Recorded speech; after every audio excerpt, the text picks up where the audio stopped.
Now, Shardae and them didn't even tell us in the background. Why didn't y'all just wait and say, y'all just been talking away? Ain't nothing, y'all, we don't understand nothing y'all saying. Ain't nothing happening. Y'all just having a whole conversation. I done talked about a whole bunch of stuff. We good now?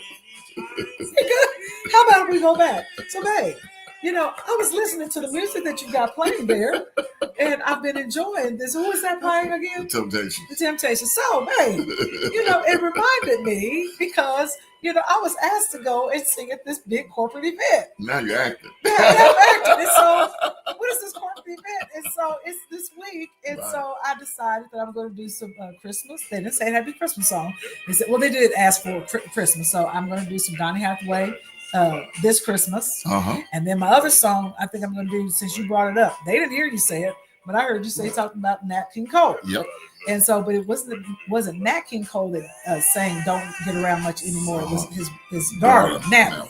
So we got some things going on. But you said unusual favor working for us. You are singing at corporate, and I said that was unusual favor working for you. Unusual springboard, girl. Come back here. Come on, Captain, come back here. So, y'all, we had this whole conversation in the background, even though y'all couldn't hear us until, of course, Miss Norma, who got to make sure we on point. Yeah. Let us know. And so we're playing the chestnuts roasting on the open fire. We got our fireplace in the background. We've already decorated. But how many of you guys have decorated? Did you do some decoration? Exactly. Fuller didn't do nothing. I have a good directorship. Yeah, that Fuller didn't do. Supervisor. I'm like, what, Fuller? Would you come help me? What did I tell you before we got married? Fuller said he hires. I'm like, you hire? What is hire? You mean you can't lift a chestnut or a roast on a fire? You can't. Not if somebody else can do it.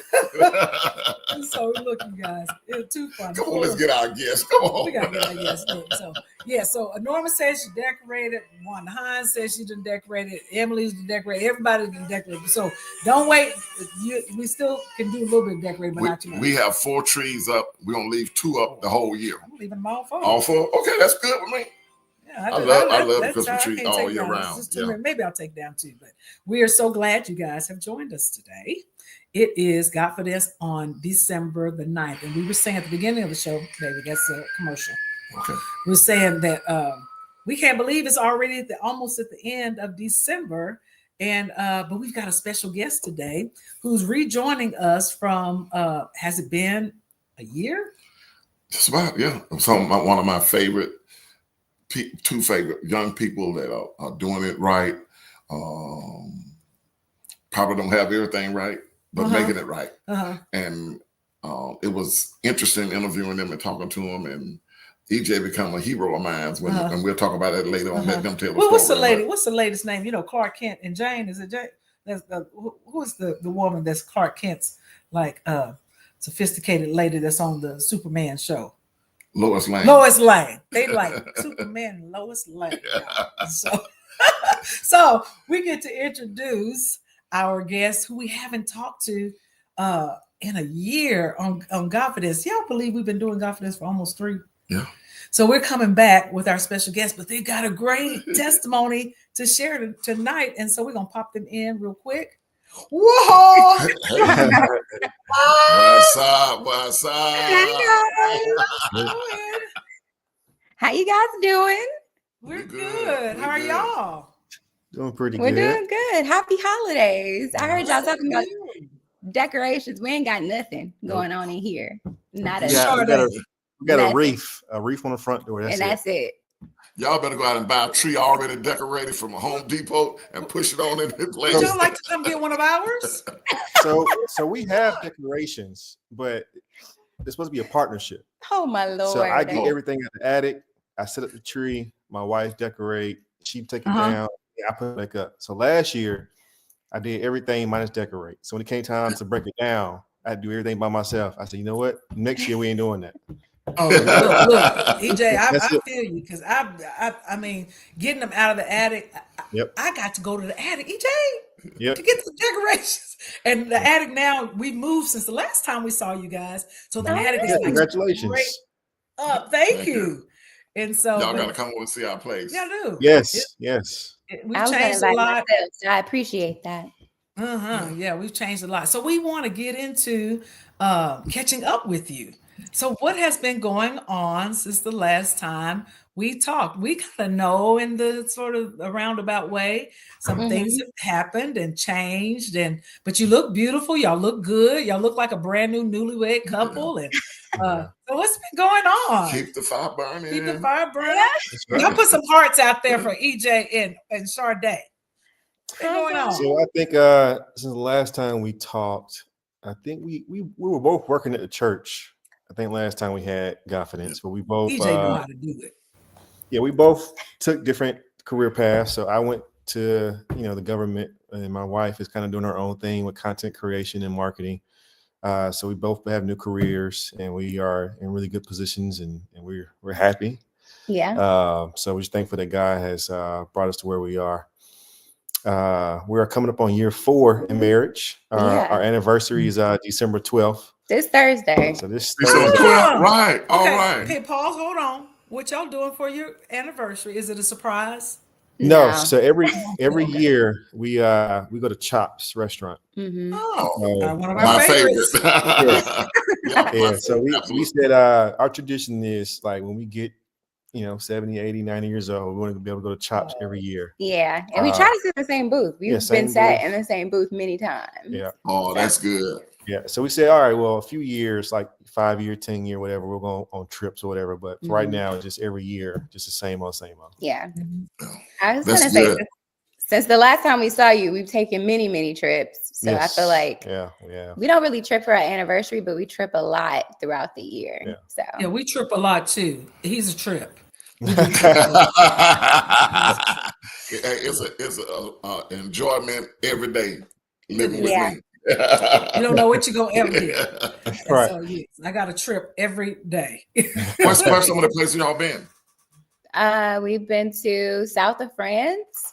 I went to Dubai, Bali, Jamaica, Paris, Egypt. Went to Egypt, and some part of Mexico. We went to Puerto Vallarta, Mexico. Yeah. We went to Monaco, which is really nice. Saint Tropez.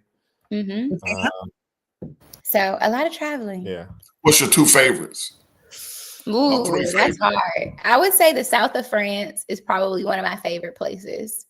Oh, like Saint Tropez. He likes Monaco more than Saint Tropez, but I think that's probably my favorite. Where's Saint Tropez? It is in France, closest to the water. So it's the south of France, closest to where the water is. Okay. And I would say for me, south of France is one of my favorites, and then Egypt. So Cairo was really nice. Oh, it was hot in Egypt, wasn't it? It was. Hot. It was hotter in Luxor. So we stayed in Cairo, and then we went on a day trip, overnight trip to Luxor to go see the Valley of the Kings and hot air balloon. But it was a beautiful trip. Yeah. Wow. So how do you guys manage all of that and traveling and working, and you play hard, I know, and work hard, play hard. Is that right? Yeah. Work hard. Right. Play hard. Is that right? Is that the same? Yeah. Both. Yeah. Both. I mean, just balance. We try to plan it out in advance. So like Egypt trip was planned out like 3 months in advance. And I went and bought the tickets to the Eiffel Tower and the Louvre, way ahead of time. So we just try to balance it out so we're not taking too much time off of work. Everything works out. Yeah. For me, because I have an unconventional career, so to speak, I have a lot more flexibility. So it's more so with his work schedule. But I think that's a great part of life right now, just having the flexibility to travel, to enjoy each other and to see the world. So but I would recommend definitely enjoy it. I know when I used to do premarital counseling, and I still do, I always tell the couples, enjoy your life. Don't have any children at least 2 years, 3 years, because once they come in, that all your energy go there. And so enjoy your life. And I'm glad to see you guys and really enjoying your life. Yeah. I'm just proud of you. I am. Look, I'm gonna say this to you guys.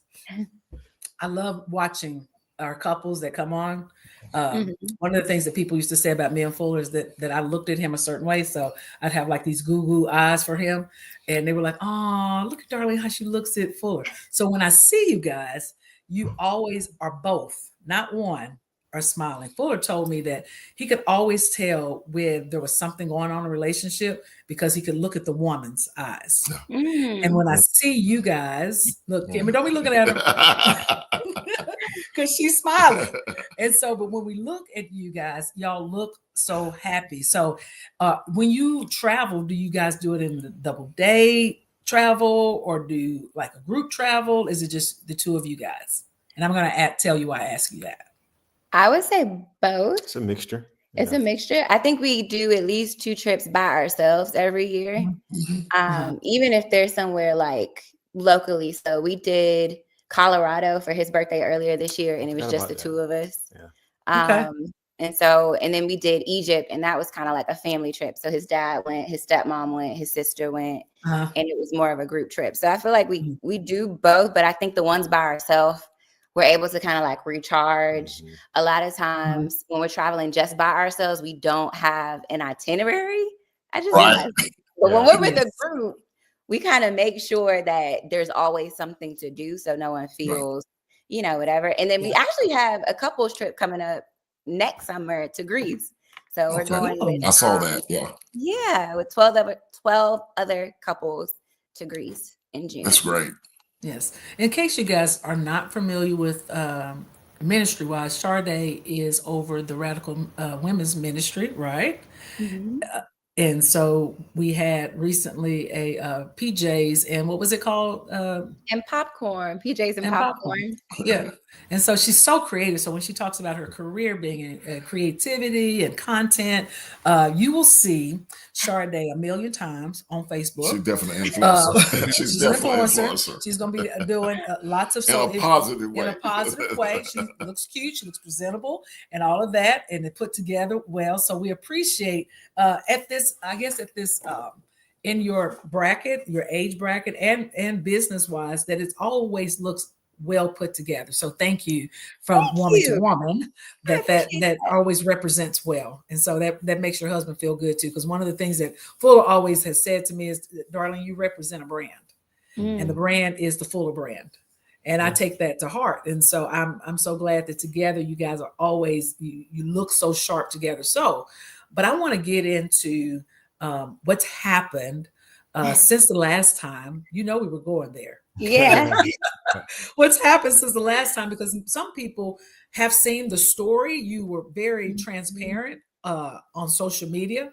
And I think it's a great time. Fuller said to me when we first met, we like to tell our own story. We like to share what we have going on personally. And we don't like other people to assume or make suggestions on things that they think that happened with us. And so this is a great way for you to share your story. So we've got about 15 minutes left. So we're going to give the floor to you guys and tell the story the way you would like to share it, because this is what love is, all we have. That's why I've named it that. This is what we have. That's right. I'll start. Go ahead. You okay with that? So I think last time we talked a bit about me being diagnosed with polycystic kidney disease and my husband knowing before he proposed and all of those different things. At the top of 2022, I got put on a kidney transplant waiting list.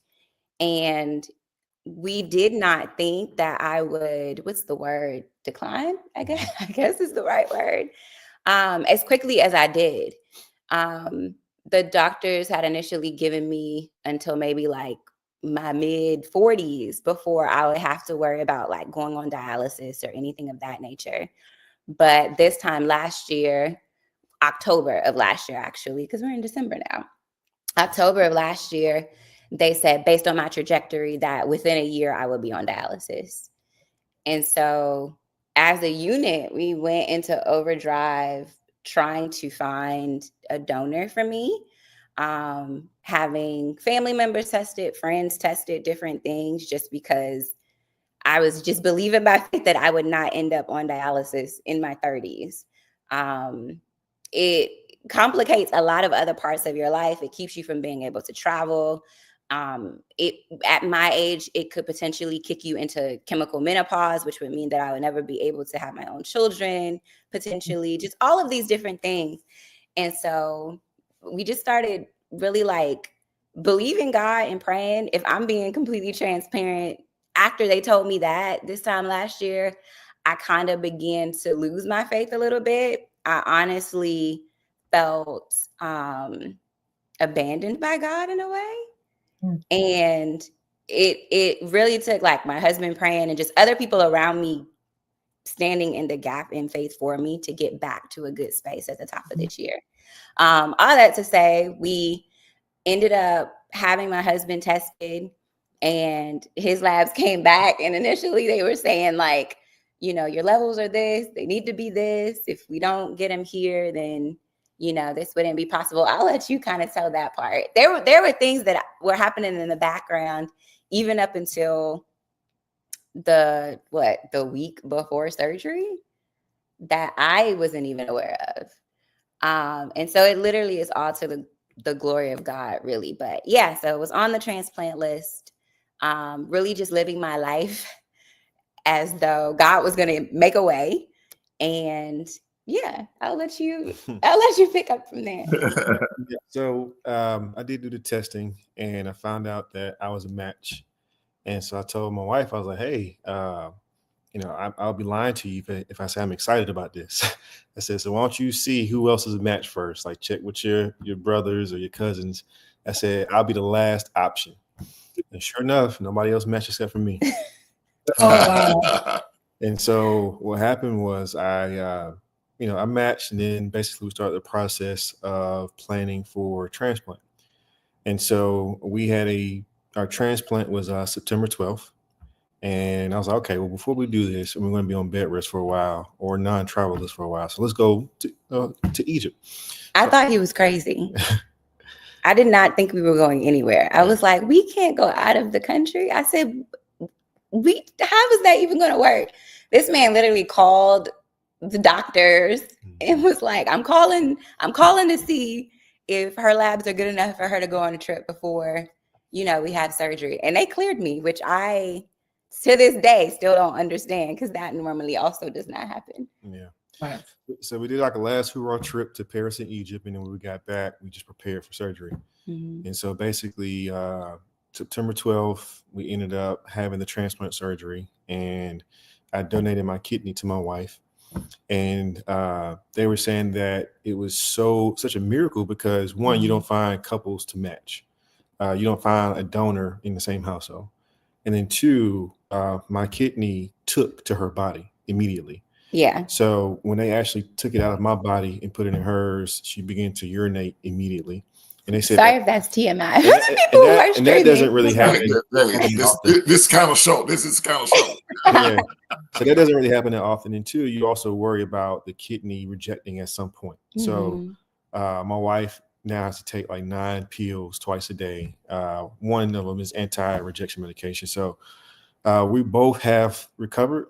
I think I was back at work the next week virtually. But I didn't go back until physically like a month later. And we're just kind of taking it easy. And so right now, just trying to manage my wife's stress so that the kidney can still take, because they said it takes about 1.5 years for everything to stay solid. And so that's where we are. How long is that surgery? So go ahead. So what had happened was.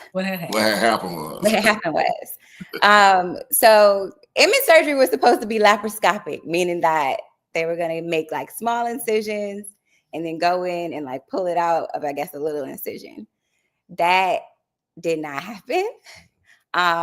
His surgery, I think initially was supposed to be like 2 hours. 2 hours. And it ended up being 4 because after they couldn't get it out through those smaller incisions, they had to cut him from his belly button down and take his kidney out. And so that made my C-section. C-section. So that made my surgery 2 hours. You gave birth to Shardae. Talking about one flesh. Yeah. Husband and wife. I mean, wow. Yeah. So I remember I text you, Emmett? Huh? Remember I text you? He texted you? Yeah. Yeah, I said, man, I always like you, but you my hero, man. That's man, I'm serious about that. I mean, I'm about to cry now, man. Just the demonstration of that kind of love. Because I know a lot. Sad to say, I know a lot of couples that would, preachers too that would. You say preachers, baby. Just being honest. Just being honest. Yeah, just that's why I say it necessarily wasn't. I didn't jump to the decision. It was one of those things where I realized, like, hey, I married my wife, and I want to be my wife, and I'm not going anywhere. So I had option A, which is donate my kidney, or option B, put her on a transplant list, and then she goes on dialysis. And so I didn't want to see that at all, because that, we do want kids one day, but also know with dialysis, she had to go to dialysis 3 times a week for 3 hours a day.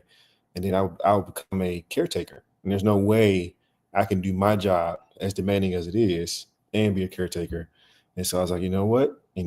If God gave us 2 kidneys for a reason, and then as a donor, you're a priority now. So if I ever needed a kidney, no matter what's going on in the world, they would push me to the top of the list.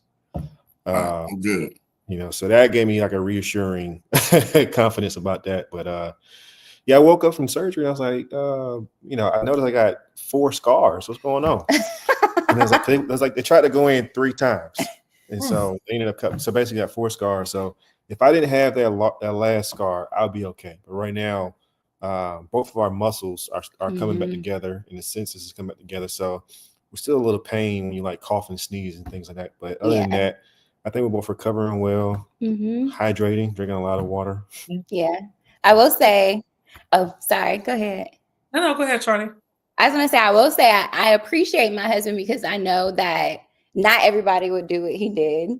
And I mean, even in him talking about being a caretaker, he definitely would have been a caretaker if I was on dialysis. But I think it wasn't until after surgery that I realized how much of a caretaker he was even before surgery, like during my season of decline, and, us having conversations where he was making me aware of things that I didn't even realize were happening to me chemically, physically, just different things. My skin was changing. My nervous system was different. I wasn't sleeping the same. I couldn't remember things. I couldn't walk up and down the steps without like being out of breath. I couldn't take walks around the neighborhood. Like the rate at which I had declined, I didn't realize because it was happening so slow, but he could see it and kind of step in and do a lot more. So where before surgery, I literally would be in bed at 5:30 every day. And I couldn't do anymore. Like I would be completely out of it. And so he did a lot of the washing the dishes, the washing the clothes, the taking care of the dog, all of the things. And, I appreciate him for that, because not everyone would do that. So, yeah. So what does that mean for, I know you're expressing that in terms of love, because that's what, we like to talk about, just specifically as it relates to love. What does that make you feel like? I remember when you guys will experience this when you have children, but I remember when I got married, love like that is one thing, right? Having children brings you to another level. Now you guys are at a whole nother place in love. To take a part of your body is like that bone of my bone, flesh of my flesh. And so you demonstrated that. What did you feel, Shardae, and Emmett as well, in the love bank? What did that just mean? I know you're saying I appreciate, but it's so much more than the appreciation word. I think for me, it's the definition of unconditional love. And I think because throughout our marriage, because the diagnosis happened so early on, I dealt with a lot of like guilt or shame around, and now I'm about to cry, around just feeling like I wasn't the best wife that I could be. And not always because I didn't want to be, but because I physically just didn't have it in me, And so to have somebody who loved me in spite of that helped me to understand the God kind of love, that love where I can't do anything for you. I can't give you the things that you may desire in these seasons or in these moments. And regardless of that, you still bestow upon me the greatest kind of love that you have. And to be married to someone like that, it's just, there are no words. It's kind of like, what words do you put to that? It's not normal. And I know that everyone doesn't experience that. And so for me, I feel immensely blessed, almost to the point where it's like, I don't deserve this kind of love. But it's like, this is my person. Like, this is my best friend. You know what I mean? Like, in the trenches, in the good times, the bad times, there's nobody else on the planet that I would want to be with. So that's so good. That's so good.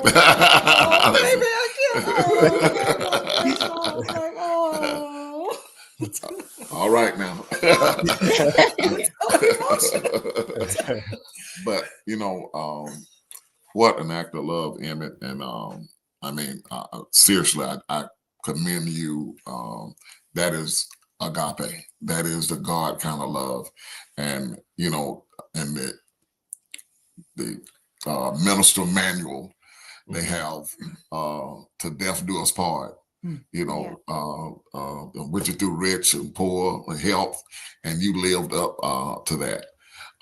Man, we don't have enough time, but I would like to even talk about Emmett part of it as being a caregiver during that time, because I've experienced that. But also, Shardae, the mental torment that the devil take you through, that because I was diagnosed with prostate cancer, and just like you guys, we engage when we sit in the doctor's office and they come back with that report. And I told Darlene she didn't have to do it. I said, baby, look, we can postpone. We ain't got the cancer. We can postpone till we find out. She's all big head, boy. Ain't nothing gonna happen to you. We gonna go ahead and I'll do this thing. She said, and then I was full of faith, knowing, but going to 28 treatments, wow, you get weary. I mean, I had no pain really. I had more pain afterwards, and still got a little pain from here and there. It don't happen every day, but going through it mentally wears you down. Yeah. So I can only imagine what you were facing, because you think about death, and and I'm older, much older, and I know I'm going to heaven, but I wasn't trying to go no time soon. Yeah. I want to enjoy some more years of life.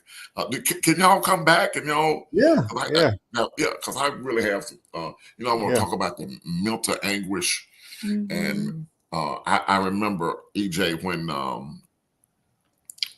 I was a caregiver for a year and a half. I did 6 months without even telling anybody. And then I finally told my siblings and my sisters, and I have 4 sisters locally. And there was not a day that one of them, if not all of them, was there to help take care of my wife for me. Yeah. And it was really challenging. So when I went out to preach for World Changes, God told me to start praying for caregivers. And I'll start telling them that nobody really see what you're doing. Seem like you can't get any help. Nobody really cares.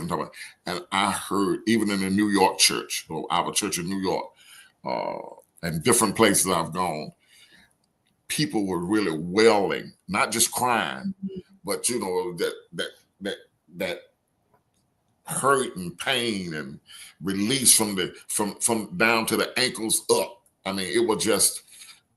It was a sound that was undescribable, and this the pain and caregiving, and I bless those people. They were just glad that somebody knew and somebody understood what they had gone through, and it's challenging to see your loved one deteriorate every day. That is that, and those kind of things I want to talk about, because as Christians, we talk about blessed and we're overcomers and all that, but we don't talk about the struggle, the real struggle. Yeah. And that's the challenge I have, especially with us preachers. We to tell the truth. Let's tell the whole truth. We talk about the victory side, but we don't talk about the challenge side. And I think we've done people such an injustice by not telling the whole story. Yeah. And I think, Emmett, you started out, there's more to it. Right before I'm going to have surgery, you went from it's time for us to have the surgery. I didn't have the surgery. Shardae didn't have the surgery. But I want to back up just a little bit. And when we have the show the next time, I want to start with not only that, but that recovery. Because you both had to go through recovery. Who's taking care of the other person? I mean, it's like all you had was each other, but we know there was much more to this. And the only reason why we're digging just a little bit deeper is because we know that people, like Fuller said, in our Christian life, we make it look so easy. And we know, we just show up looking good in our PJs and popcorn. Yeah. We do. That's we so show good. up really nice. Yeah. That's so good. And even to your point, Darlene, like, because I moved into this space of content creation, on the outside looking in, I look fine. I look like I am well. I look like I am having a blast. Yeah. And in one sense, God is good, and I am living a life that I shouldn't be able to, according to doctors. But on the other side is my husband seeing me deteriorate. Yeah. Is my husband trying to protect me from other people who think that I'm fine, pulling on me, saying my wife she need oxygen. Like, y'all, no, she can't do that. Yeah. Yeah. And here's the real truth, Shardae, and then we're going to wrap up, is that as women, especially women, we make it look easy because we've been taught in our growing up to be strong women and not let people see you sweat. And so we just keep going as if, we are the super women. And so, but we're going to get back into it next week. If you guys would come back for an episode 2. We know it's Christmas time, so maybe by the next time we see you, you'll have a Christmas tree in that back corner. Would that be okay? Emmett, would you just help my girl put the tree up? She's still recovering. I know you're recovering too. Also, too, we're not going to be here for Christmas, so we're going away to a lake house in Carolina. So I didn't want to go away and then come back and then have to take down these decorations. So I was like, nah. We could keep it up till February. And then too, when keep them up year round. For me, when decorations are up, the next day, everything coming down. Oh no! What? Exactly. We got to talk about that next time too. Let's talk about that next time. We will. Yeah. But in my house that I moved from after my wife passed, and I got another house, and I live in there. I had 2 Christmas trees up for 3 years. And then I cut off all the lights sometime and I turn on the Christmas tree, and it just brings so much joy and peace to me. It was just, that's my way I meditate. It was just, because it's a happy season and it just brings happy things. So I keep it up. And so next Monday, can we get a corner wreath? Right? Yeah. We're good.